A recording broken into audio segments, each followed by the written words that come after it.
Where should the Pacers' emotions be when it comes to their center rotation? Concerned? One bad game? How should they feel? Tom Lewis of Indy Cornrows joins me today to talk about that, reasons for optimism from the preseason so far, the point guards, the injuries, and so much more on today's Locked On Pacers podcast.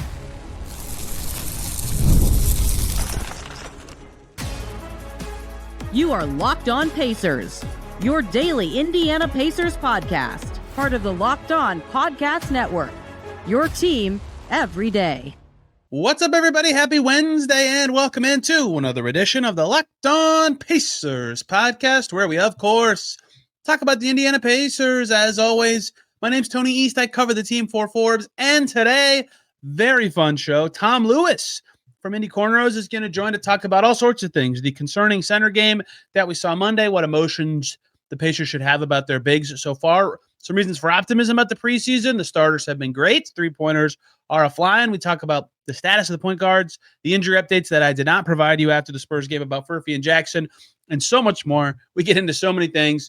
It was a great time. There's a lot going on in Pacerland right now. And also, you'll notice, I said I would not be bringing back the Mariners hat until baseball's over because I feel like a bandwagon fan. But Tom is a Mariners fan. He's from Seattle. So I broke it out today in support. It was a great conversation. Let's just get right to it. I heard some cheering in the press box during the preseason game Monday because the Mariners scored a bunch of runs. Tom Lewis, Seattle native, Indy Cornrows publisher, is here, and I broke out my Mariners hat in support of Tom's up 2-0 Seattle Mariners. We're talking lots of Pacers today, though, of which there was no cheering in the press box on Monday, and it was their first preseason game with some things that were there, like signs of concerns in their earlier games happening that has crescendoed to a big topic of discussion, I would say, on the interwebs and in the writing space right now. Tom, that was not a good game from the centers. Any of them, none of them played well. They have had very, let's say, up and down preseasons for all of them. Huff's made all his shots in one game. Jackson has a good stint here. Wiseman has a good fourth quarter there. But I'll just generically ask you before we get a little nitty gritty. Are you at all concerned about how this has gone through three preseason games at that position? Hi, Tony. Thanks for the hospitality with the Mariners. I would say concerns are rising. After yesterday, I feel like, kind of hoping that two or three of these guys could combine to do what Miles could do, protect the rim, be good defensively. Maybe J-Huff can hit the threes. And like you said, I mean, he's in the first game, Minnesota, he was passing up open shots, which is not in line with the pace the Pacers want to play. And when he's got an open shot, you figure he's got to take it. And Isaiah Jackson, I'm concerned only because I watched him warm up yesterday before the game and his individual workout and just shooting, around the circle, mid-range, 18-footers. That was not him. I mean, he looked like, and I don't know, maybe, and I don't want to take a brief snapshot in time and make a broad conclusion. Just something that I'm keeping an eye on because he was not shooting the ball well at all from that distance. And I'm just hoping there's not, kind of pressure mounting on him to get his game all the way back to where he thinks it should be when he's really just trying to work himself back into playing in the NBA again after such a brutal injury. Regardless, this is where they are. They have these guys who do not appear ready to carry a heavy load at the center position. So hopefully more time together and more time with that group. Huff hasn't played that much with the starters. Maybe that will help out a little bit, but there's concerns. I think there has to be a little bit. And the other part of it with Huff that's been, we heard a crumb of this early in camp was it's expected that Wiseman or Jackson could have physical limitations at times. And honestly, they haven't shown that much, but I would understand if they had short wind, did stupid things out of, getting back into game shape. But we heard the conditioning thing with Huff. And then that showed up, I thought, a lot in that Spurs game where, no legs on his last three, missed both his free throws, just taking a while to engage in a lot of possessions where it's he is the healthy one. I get that he's never been a fast player, but he's supposed to be the one that is of the three, the more reliable in that department, and they haven't had any of that yet. And so, why there were no good players on the floor, but like Wiseman's fourth quarter against OKC, you're like, okay, good. Like he beat guys up the floor. He was scoring on small guys. That's great. Isaiah's second stint in Minnesota, he like found pockets to score and his defense was good. Even against the Spurs, Isaiah had some possessions defending guards that were good. None of the center stuff was good. Huff's defense against OKC's real players was solid. Like there's been enough stuff that I'm not like, I wouldn't be panicking as the Pacers, but seeing all of them struggle in the same game, and granted it was against Wemby, but like Cornet kicked their butts too, was like the first, oh man, we knew what by committee meant. We know why they're doing it, but there might be more nights like that than I think people might have realized. I don't know. I don't want to get too far ahead from one preseason game. Like, again, this is all career backups, or in some cases, like even lower than career backups, right? Like three of these guys were teetering on the edge of the league in general just a year ago. So I understand that maybe expectations were a tiny bit too high, but that was such a bad game that I feel like it's ignited a deserved conversation about like, should they be changing not changing the roster, but like changing who plays with who, figuring something else out, because as you pointed out and tweeted during the game, their best stretch during the competitive portion was topping at the 5. They cut it from 10 to 3 like that. And I think we all knew that'd be the best group, but they can't do that the whole game. They just can't. So they got to figure out something else at center. And they can't, it's not an external thing to figure out. It's like, how do they make these guys better? Yeah. Poor Huff had to get dunked over by Wemby when Wemby was flat-footed. And Huff is 7-1. I know. It's like no one's getting off the ground here. But I do give some lenience for these guys trying to figure it out and play with, like those 6 guys, Obi, TJ, and then, Neesmith, Nembhard, Siakam, and I'll throw Ben in there as well. But these guys have been, through the Eastern Conference Finals and then the NBA Finals, and they look like they're ready to go. Yeah. And so I feel like they'll be able to bring along whoever's out there with them when it really is go time and improve that. But, they have to offer something more than they have. And maybe it is just more time. And like you say, I guess you can't start looking outside right now. I mean, they got 4 guys, and honestly, I feel most comfortable when Tony Bradley's out there with anybody. But also, I feel like the other problem is that in the backcourt position where they're so decimated, and they don't have that veteran guy like TJ to run the second unit. And so, that can't be helping Huff or whoever's in there with that second unit as well.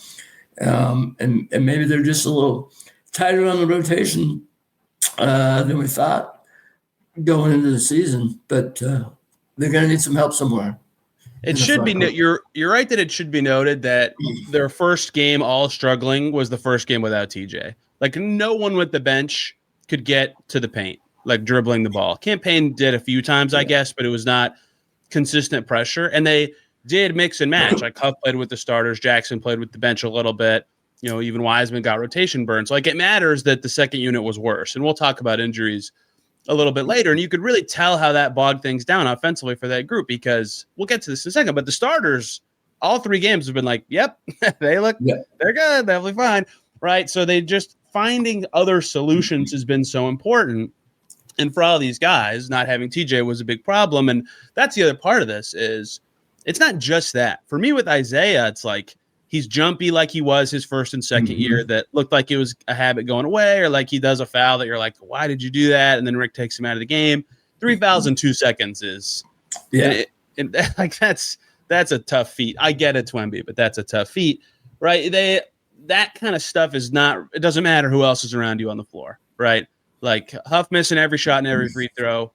They were good looks. Like you just got to make them, right? So there is some level of it doesn't matter. They just have to be better. But I do understand how McConnell's absence hurts this, and cleaning up little stuff will go such a long way for all these guys. But expectations are going to be a key factor here. Huff's played 95 games. I also think he's a good addition, and like his contract is solid, but like who knows? We have no idea how good J-Huff could be. Yeah. Isaiah Jackson's played with Pascal Siakam for like 4 weeks of rotation time because he was behind Jalen Smith after the trade, then missed all of last season, right? Wiseman was on the team for a game. Like there's not a lot of chemistry even built up with any unit for these guys. I guess Nembhard and Mathurin have a decent amount of reps with Jackson. That's kind of it, right? So there's still a lot of figuring out to do in the inverse, too, of these guys figuring out how the centers work. And you're seeing that a little bit be a problem, too. Yeah, they just don't feel comfortable out there, or they don't appear comfortable out there. I think I saw Jackson and Huff are averaging about 27 minutes combined and over 7 fouls per that 27 minutes, which, if you're saying, okay, that's replacing Miles Turner's numbers right there, 27 minutes, that's just not good enough, And they're averaging like 6 points and 4 rebounds. So it definitely, there definitely is, that cohesion with who they're playing with and all that has to be taken into account. But the regular season is going to be here next week, and it's going to be a fast learning curve for those guys. Can I get per 36-minute stats yet for the for preseason? They do offer this? Oh, they do per possession. Let's go per 36. Let's see how where these Pacers centers rank in fouls. This probably is not very good. Okay, there's some guys who played like comically low minutes who committed a bunch of fouls, so it's not actually as insane as I thought, but they are both very high up in the rankings. DeLon Wright also with 9.2 fouls per 36 ranks high. And this J-Hub is 21st at 9.2 fouls per 36, for example. So there's just a lot for them to clean up. I would like to give them one more chance against the Spurs to, like, if they play better. I think what we'll learn from preseason is to expect inconsistency at the position, which is like we expected that anyway. But seeing the low be that low, 0 made shots. I mean, like you said, we're not even talking about Bradley. He was their best player. He's been the most consistent through these 3 games at the 5, specifically their best player. Any sort of like, okay, it's just going to be inconsistency. It's not just completely like, oh boy, would be a huge thing because everybody, quick break to talk about 2 awesome groups of people. First up, Monarch Money. Most people cannot name all their financial accounts or even what they're worth, whether it's 401ks, properties, or investments. And when you don't have the full picture, you can end up leaving money on the table. That's why Monarch Money exists. It's an all-in-one personal finance tool that brings your entire financial life together in one clean, easy-to-use interface right on your laptop or your phone.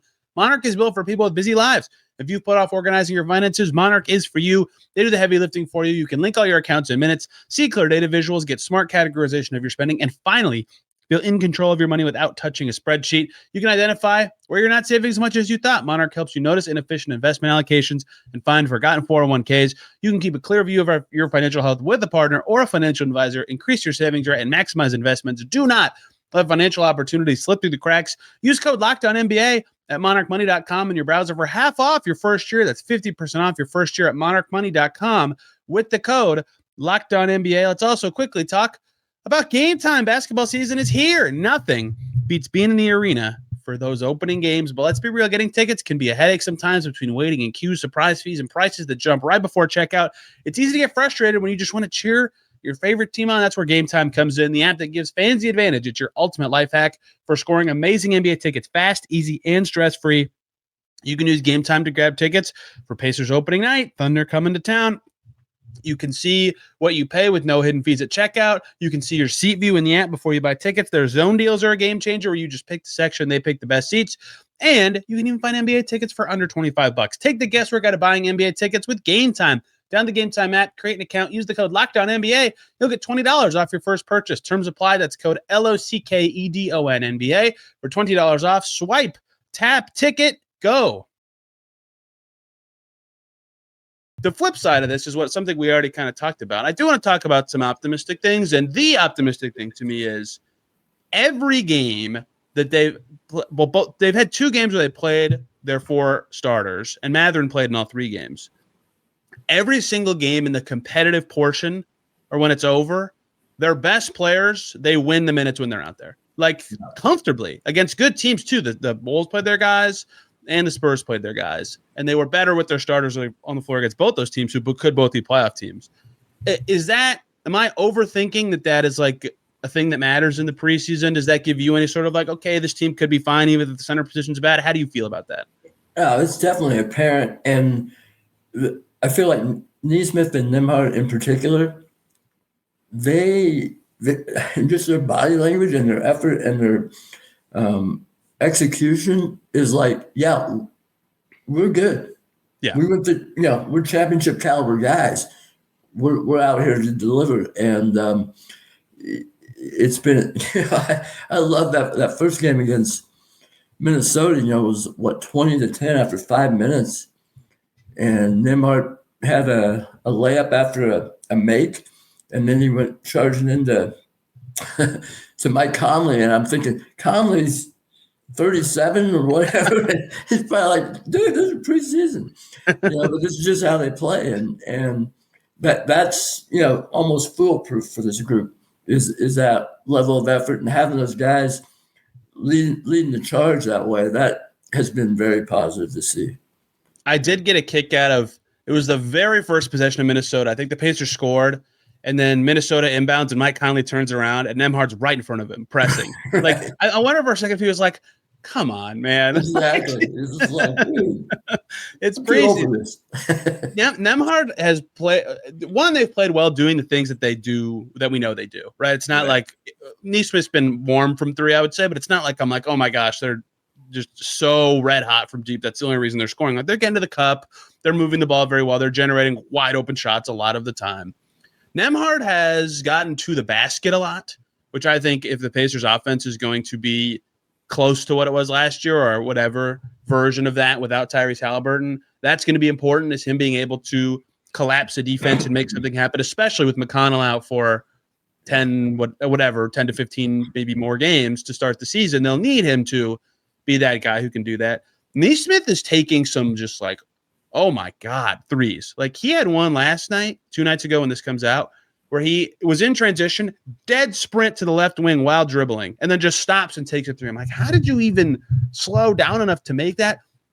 Siakam's pulling him out off offensive rebounds. So one, they're doing like slightly new things and good things, but two, I'm wondering if one of the ways they hope they can offset the Haliburton loss and Turner departure is like, all these guys are good enough shooters. Nembhard hasn't been in regular seasons. If they just take 2 or 3 more threes in a game with all their like good enough to actually legitimately good shooters, how much that could help boost what they already have. And that's been something that I think's been working for them so far also. Yeah. And you see Siakam, he's taking more and seemingly very comfortable shooting well, obviously. And even last night, I kind of noticed with Mathurin, there were a few times where he went for the three as opposed to trying to drive into the lane and draw a foul like he might normally. So I don't know if that's really being a point of emphasis where they're trying to, play the math fair a little bit and make sure guys take anything that's open, which is one reason why thinking back to the Minnesota game and Huff was passing up the top of the key three. It's like, no, you got to let that fly if you're playing on this team. So, but yeah, and I do just go back again to those 3 top guys who are going to make everything work this year. Their confidence and the way they're approaching things right now is very promising for this group. And Mathurin's done well around them, right? Not subtractive in any way.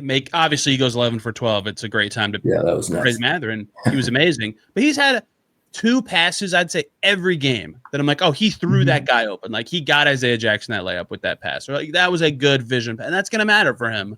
Right. This season, he's obviously played very well. They all could use a little defensive boost. Maybe not Nembhard, but like everybody else, I would like to see a little more. To the point about the threes, I don't know if this matters or doesn't matter. Like, I think in preseason, one of the bigger takeaways is style, like actual individual production or percentages, whatever. It's such a small sample, whatever.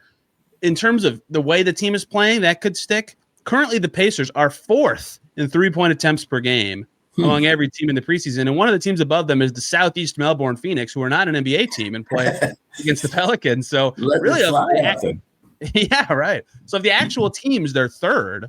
And Boston and Cleveland are above them, which is like a real thing that those teams took threes last year. Like it's not crazy to me that is something that could, again, that's not so much more than last year, but a small tweak that could go a long way for them because they don't have any. Actually, no, Neesmith is. Neesmith's an elite shooter, but outside of him, they don't have any like amazing or really great shooters, but they have enough good ones. Like Yes. Yeah. Basically, besides McConnell and Jackson, everybody they play can make it, right? So taking more is a good thing. It might introduce some variance, but it might win them some games, right? So I think that's been another optimistic thing to me in terms of beyond their starters being good that has been encouraging for them. Do you have anything else, one player, one thing that you've been like, okay, this is good. They can be happy carrying this player, this strategy, whatever, into the regular season? Well, I mean, I don't know if I'm happy, but I feel like they're throwing a lot, maybe not throwing a lot, but giving Jarris Walker a lot of varied opportunities out there. And he's challenging ones. Definitely been up and down. But when he's good, he can be useful out there and at that size and he makes plays. And, obviously turnovers always going to be a problem. And it seems like they keep trying to give him some playmaking rotations where he's more in that role. And, maybe that just doesn't stick, And again, he's young.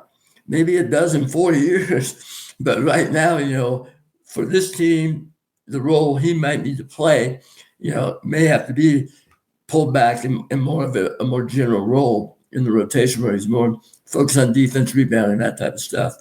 But I'm interested to see how his role evolves with this group because he and, Furphy, before he got hurt, have shown flashes of things that they can do to be helpful with this group. And they've been around the success, so they kind of know what needs to be done. It's a matter of putting it into action on the court for both those guys.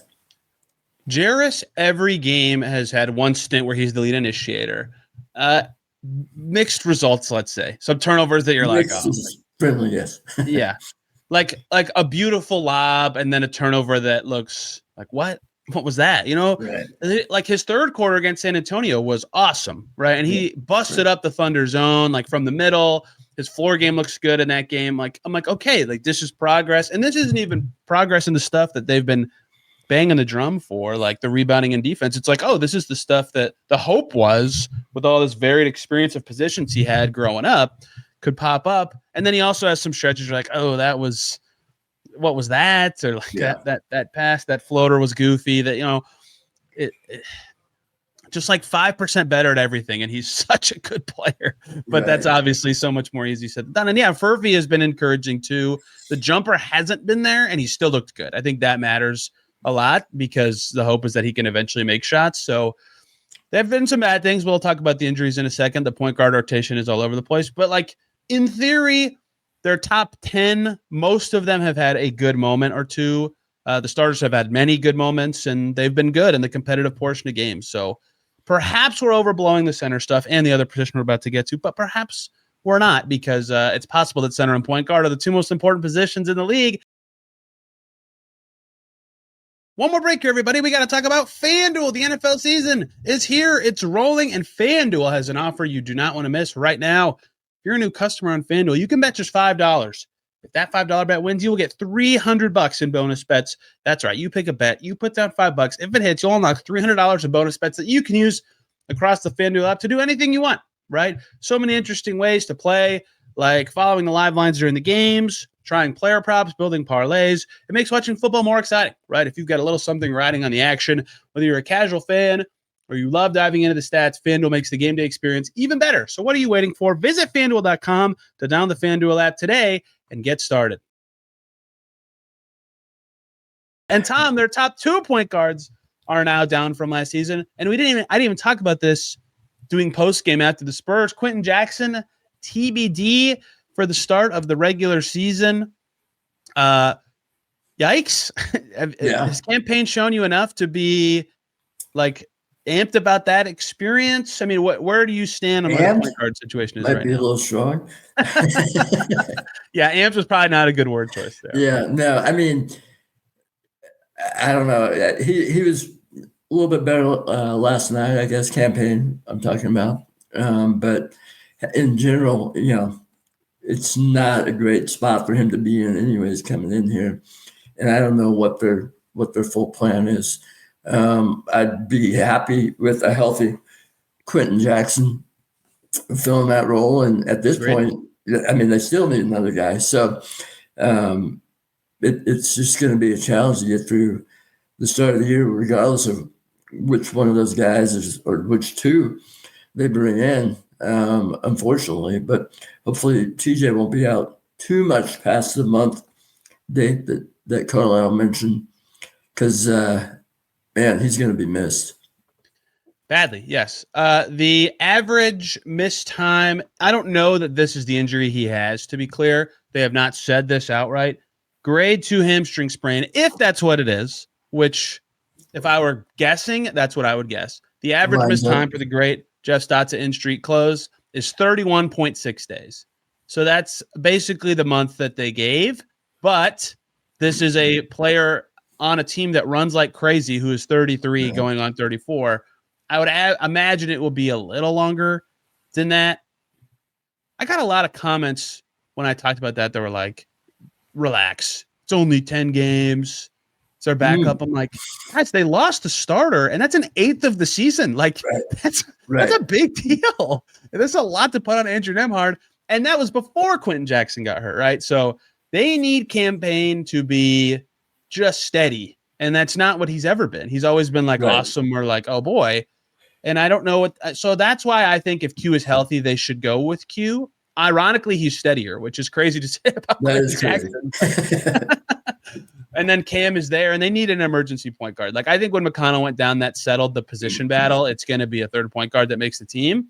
But if Q is healthy by game one, I think he would be the guy. But that's a tough. Like, of all the positions to have an injury, center would be second worst because those guys who knows about their health after the Achilles. They have 4 guys. Point guard is the worst, and McConnell got hurt, and then Quenton Jackson got hurt. Like, it's been scary. I have wondered, like, the thought crossed my mind at least of the projected top 10 going into the season. They've only lost to one of those guys. Like, it's not like, are we really overdoing it? If Ben Shepherd comes back and looks okay on Friday, we're going to be like, okay, they have 9 of their top 10, but they also don't have a Haliburton and Turner. Who knows how it's going to feel when the games start, but also the fact that DeLon Wright got hurt, it just kept feeling like point guards getting plucked out over and over in a way that was pretty damaging. So I'll be curious how that goes. And then Furphy too. I mean, he was the fill-in for Shepherd. He was playing pretty well. Like, again, he's not in the mix, but this is a team that is by default has a roster spot that is a 0 the whole season. Like, any injury for them matters just a tiny bit more than it does to anybody else. Does that one matter as much as the rest? Like, how do you stand on that? Because he was pushing for minutes. He was playing pretty good. Oh, absolutely. And I think I'm interested to see how, I mean, it seems like a 10-man rotation is, yes, I agree, has to be a minimum, because they can't have Nembhard, Neesmith, or Siakam go down, honestly. No. One of those guys goes down, and now we're, talking about a whole different set of circumstances and situations. So, you can't just run them into the ground, especially early in the year. But seeing those younger guys, again, Walker, Furphy, they've proven to be very useful. They have useful things to add. And, it's just a matter of being able to manage the negative side of what they're still developing to be impactful out there. But I feel like being within that system now, and Furphy's second year, Walker's been 3 years. He's been through those deep playoff runs, seen all the, and I mean, he was being impactful in those playoffs until he got hurt, obviously. Yep. Unfortunately, wasn't able to play in the finals. So that group combined is to me, the most intriguing part of this group is to see who rises up and of those young guys and can be a real player that they're going to rely on. Because I feel like somebody will find, get the minutes and be the one that seizes it. And then, then they'll be in a lot better shape. But right now, between the centers and those young guys, it's just up and down. And until the real regular season kicks off, we really won't know who's going to be that one or two guys that can make the impact and push them to exceed expectations. And that's kind of where I pushed back on myself when I was like, are we overthinking this if it's only one rotation guy? It's like, but this is preseason. This is when you want to play Furphy and Quenton Jackson and like see if they can do more than you knew or thought, and in this case with Jackson, like needed originally from him. Like this is the time to find that out. This is big development opportunities in real games, and especially with Shepard hurt. And it's like, well, there goes those. So thankfully, Taylor Peter has been exciting and like, okay, cool. They still have a development guy there, but like they don't want to rely on Taylor Peter. Like that's tough ask. Yeah. And he was great against OKC and not so great against the Spurs. Like that's what you expect from a 2A guy, but the fact that he had such a high peak was great. So it's just if Jackson and Furphy are ready when the season starts, okay, they lost one rotation guy in preseason. That's not good. That's bad. It's a very important guy to lose. I'm very curious how much that matters. However, the last thing I'll ask you, can Ben Shepard save us all? We haven't even seen him. Like it's kind of been out of sight, out of mind. But he is like I projected him as the top 10 rotation guy for them, and they haven't had him yet. Cam Jones. It's a bummer they didn't get to see him, but I didn't project him as a rotation guy. Is there anything that Shepard could do to smooth over this to you if he played this Friday? Regardless of whether we think he's a top 10 guy, I'm pretty sure Carlisle does. I do too. Yeah. No, I do. But I was his fit again with that group where he could play with, instead of Ben for some minutes with the starters, but also help fortify that second unit with his experience. I know he's got great experience now all of a sudden. And, maybe he will, I say he has great experience, but also has tons of developmental room, because he's played a specific role the last couple of years and didn't really deviate from that much. Maybe now, he's shooting more. We talk about the threes. He's a little more offensive minded and focusing on trying to be a little more assertive on that end. We know he's going to be helpful on the defensive end. So, there's room for him to really make an impact and fortify that full, 10-man rotation. I did have a thought when he was out, and there's like undisclosed injuries. We don't know what's going on. And I was like, maybe they just want to create some more time for Furphy and let him play a little bit here. What Shep has, and they'll bring him in at some point. But so we'll see if he plays on Friday. I do think having played these two games, Saturday and then Monday, now having 3 days off before they play again gives a couple of solid days of practice, I think. Yeah. Especially for the younger guys to go through the tape, go out on the court, get the points of emphasis and the coaching. And, we've seen that even in last year during the season, they get a couple of days. There's some magic that happens when they actually get to practice, and we end up seeing it on the other end in the game. So we'll see how that shows up on Friday. Yeah, I think that'll help too, especially when it's the same team you just played, right? Film is right there. It cannot be easier to learn what you need. Yeah, with Shepard, and I think the thing with him too is I think he's going to be there for maybe their first sub every game. Him or a center, Mathurin comes out, and then Mathurin with the bench will be very valuable, especially with TJ down. That's a more important decision to make. They need that ball handling and scoring punch. So don't be surprised if that's something we see, but he might be limited in minutes. We have no idea what the injury is still somehow. So we'll see. I'm looking forward to the more complete Pacers, even though we will not see their top 10 guys until the season, if even then. Hopefully. Tom, this was great. Congratulations to your Mariners. I caught you on the off day, so you can be less stressed today. Talk about Indy Cornrows and where people can find the things you're doing covering the Pacers.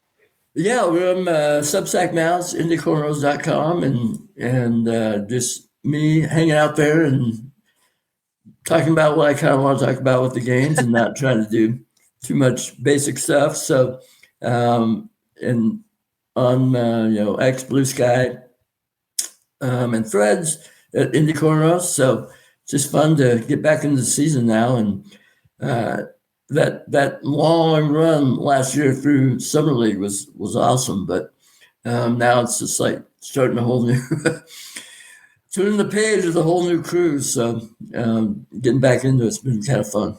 It is crazy that they're only new, like guys with experience or Huff and Campaign, and it feels like a whole new team somehow. It does, like, yeah. I can't Whole even different vibe. It does. It's really strange. Back tomorrow talking about the GM survey. I haven't done that yet. About the win predictions that I have made for the Pacers, and more about the starters. And then Friday, Tom, starting five is out. We get to talk about Tyrese Haliburton and his big screen debut. Baby. I'm sure everybody's so excited to relive the end of that. A very fun trailer for that got released. Bring your tissues today. Yeah. Thank you all so much for listening today. You can find me on the same places you find Tom at Tony R. East. Thanks for listening. See you soon.